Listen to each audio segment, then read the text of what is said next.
All right, today I'll be going over a Hardy Weinberg problem. So let's first talk a little bit about what the meaning of uh, what the meaning is behind this. So basically, what the Hardy Weinberg equilibrium enables you to do is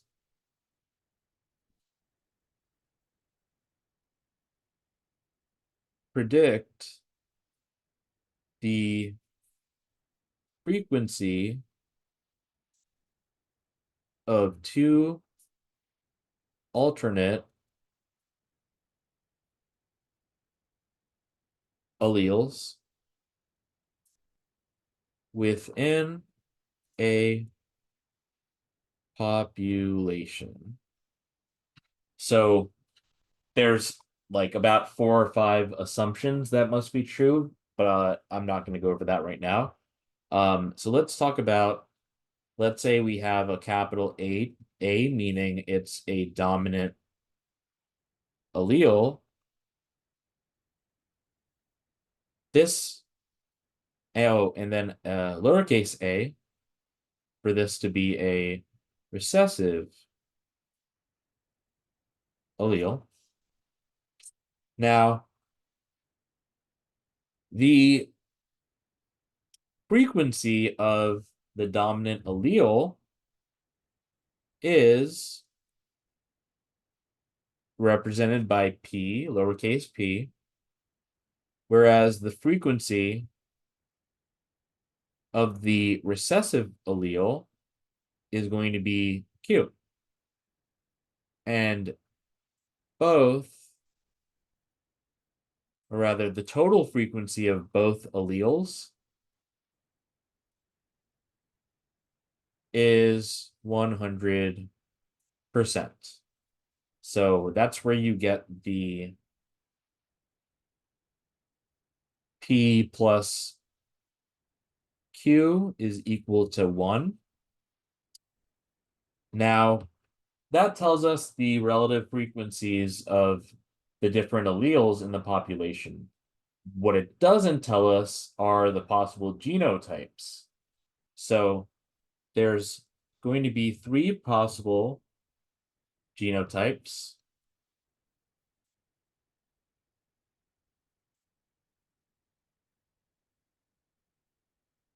We can have homozygous dominant, heterozygous, or recessive, homozygous recessive. Okay, so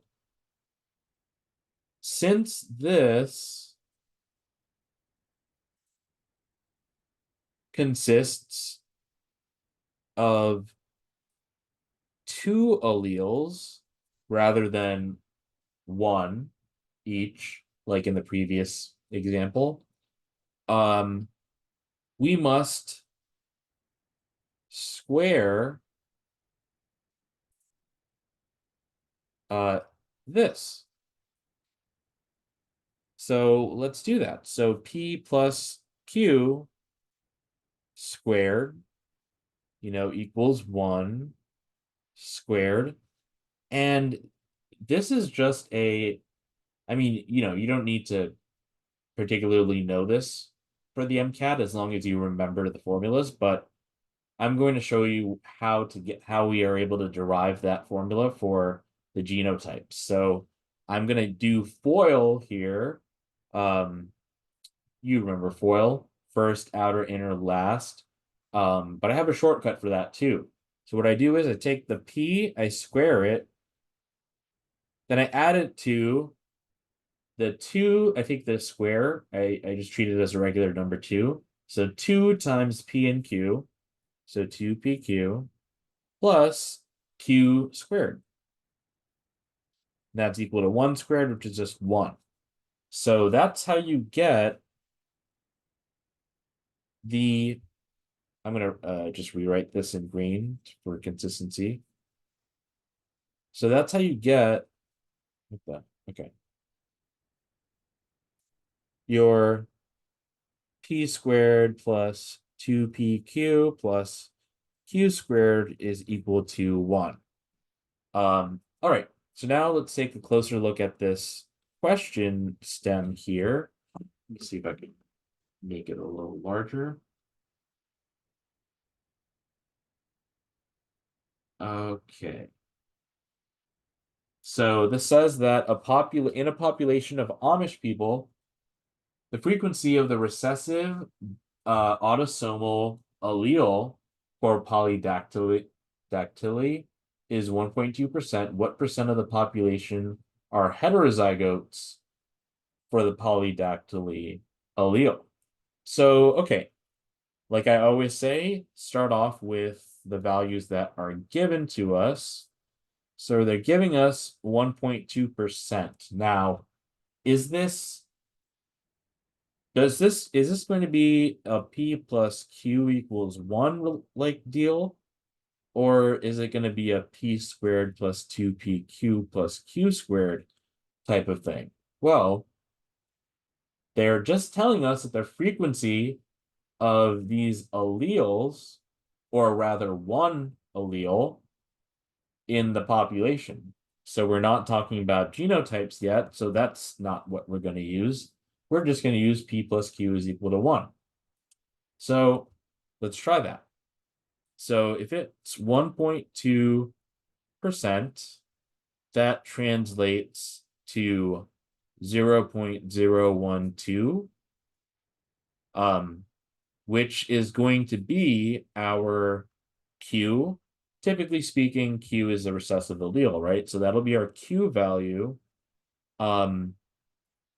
And where do we go from here, right? Well, we can plug it in to this guy, right, to solve for p. Because if p plus q is equal to 1, p is equal to 1 minus q. So that's 1 minus 0.012. And that could be a little messy in terms of doing the math. So I'm going to actually take this and put it into scientific notation. So I would get 1.2 times 10 to the negative 2. And I'll put it in for this as well. So 1.2 e negative 2.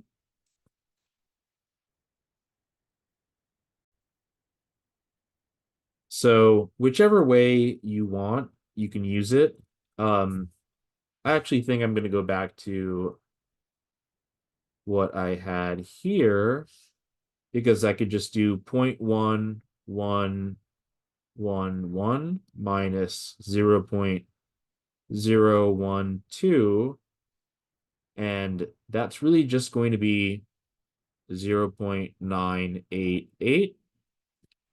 So, and that's going to be our value for p. So we already have p. We already have...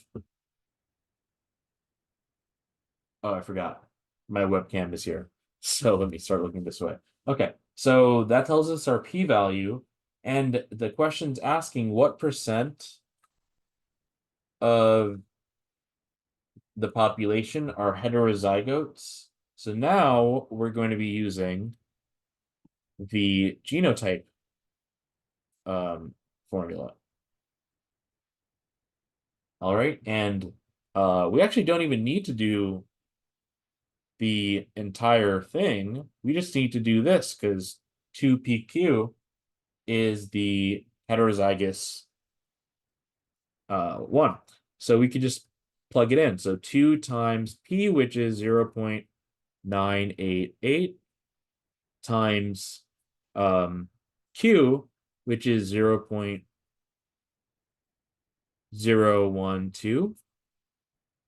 And I know the numbers are pretty messy here, but what I would do first is I would multiply 2 by 0.012 to get 0.024. and the 0.988 remains. Now I'm going to do one of my fraction tricks for the MCAT math because it's just so much easier to do it that way. So yeah, let me do that. So basically you're going to have so if you are trying to solve for or turn this into a fraction, first of all, think about what it's closest to. So I'm thinking, and I'm just focus on the 24 part. So I know that that's going to be, well, I know 1 over 4 is 0.25, right? And if I raise the denominator by a factor of 10, so 1 over 40, I would be getting 0.025, right? So instead of writing this as that, I will just write it as 1 over 40. So this is going to be 0.988 times 1 over 40. And what we can now do, okay, so this over here, I'm going to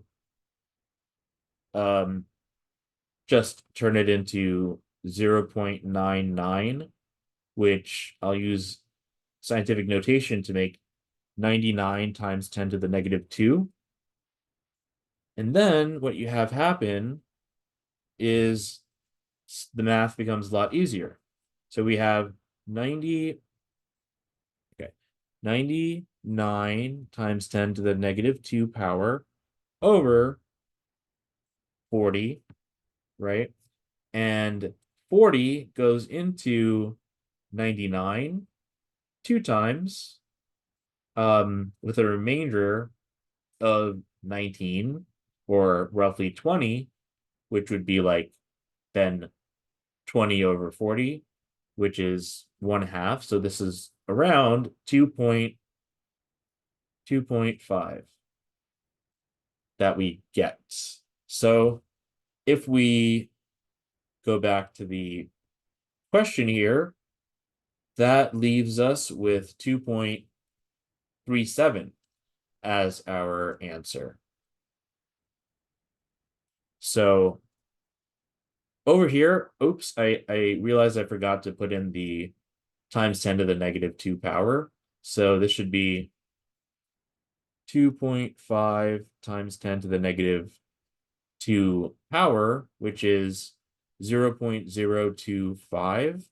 But remember, we need to turn it into a percent. So we multiply that by 100 to get 2.5%.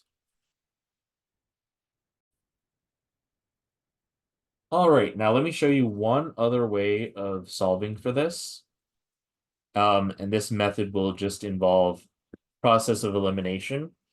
So let's see. So if Q is 1.2%, Q squared must be less than 1.2%, because anything that is a fraction is going to be, well, if you multiply it by itself, it will become a smaller number. So, okay, so that's one thing we can do. If P is 98.8%, P squared must be less than 98.8%, right? So 2PQ must be between the Q squared value, or Q, and the P squared value, or P. So in other words, Q squared is less than 2PQ is less than p squared. We can also have q is less than 2p. Q is less than p.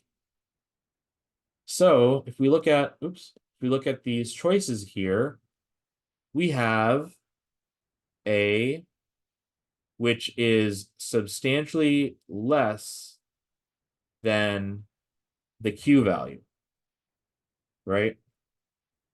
And we see from this that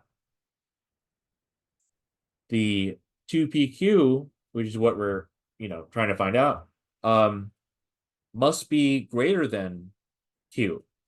So that's out because it's too low.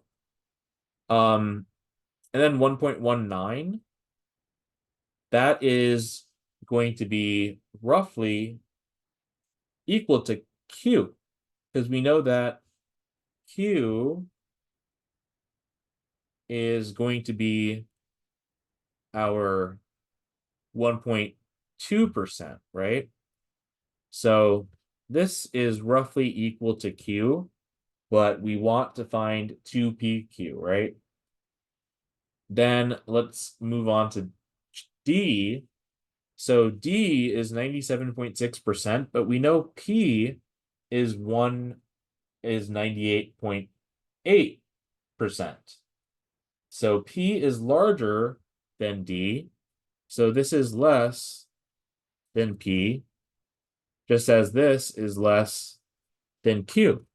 The only number that is between the 1.2 and the 98.8 value is C. So that's approach number 2.